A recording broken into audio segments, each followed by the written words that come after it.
কুড়িগ্রাম সদর উপজেলার ভোগডাঙ্গা ইউনিয়নের ট্যাংরার ভিটা এলাকায় ২০০ বিঘা জমিতে এবার সরিষা আবাদ হচ্ছে। বন্যায় এবার বোরো ধানেরও ক্ষতি হওয়ায় লাভজনক সরিষা চাষে ঝুঁকছেন কৃষকরা। হুমায়ুন কবির সূর্যর তথ্যচিত্রে দেখুন ডেস্ক রিপোর্ট। দিগন্ত জোড়া মাঠ, হিমেল বাতাসে দুলছে কৃষকের স্বপ্ন।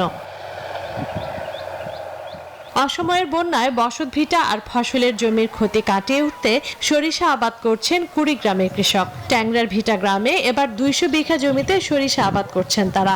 মূলধান গাড়ি কোনোবার পাই কোনোবার পাইয়ে না, এই কারণে আমরা শস্যের আবাদটা ভালো করি। এই দুটো অন্য কিছু আর হয় না, পানি বন্দির কারণে সরিষা করা লাগে। সরিষা মোটামুটি হয় ভালো। ৪৫,০০০ টাকার মতো খরচ হয়েছে। এখানে আশা করি আমি ১,২০,০০০ টাকা পর্যন্ত।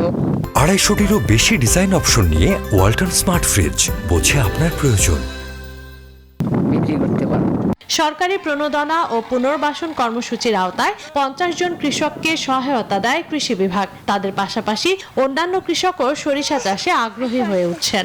যেহেতু আমাদের এই জমিটা নিচু, কৃষকরা অন্যান্য ফসল সহজে ঘরে তুলতে পারে না, এই কারণে একটা সুযোগ সরিষা আবাদ করানোর জন্য। তো কৃষকরাও আগ্রহ প্রকাশ করে, এই কারণে আমরা সরিষা তাদের বিনামূল্যে বিতরণ করার সুযোগ পেয়েছি এবং কৃষকরা খুশি। বর্তমান বাজারে সয়াবিন তেলের ঘাটতি কমাতে সরিষা চাষে কৃষকদের উদ্বুদ্ধ করা হচ্ছে বলছেন উপজেলা কৃষি কর্মকর্তা। কৃষকরা আমাদের পরামর্শ মতো এবারে সরিষা আবাদ করেছে এবং গত বছর যেটা ১৮৬০ হেক্টর ছিল আমার এরিয়া, সেটা এবছরে ১৯৮০ হেক্টর জমিতে রূপান্তরিত হয়েছে এবং আমরা আশা করছি আমরা কুড়িগ্রামের তেলের ঘাটতি পূরণে সক্ষম হব। গত বছর ১,৮৩৭ হেক্টর জমিতে সরিষা চাষ হয়েছে। এবার চাষের জমি বেড়ে হয়েছে ১,৯৩৮ হেক্টর। Desk report, news 24।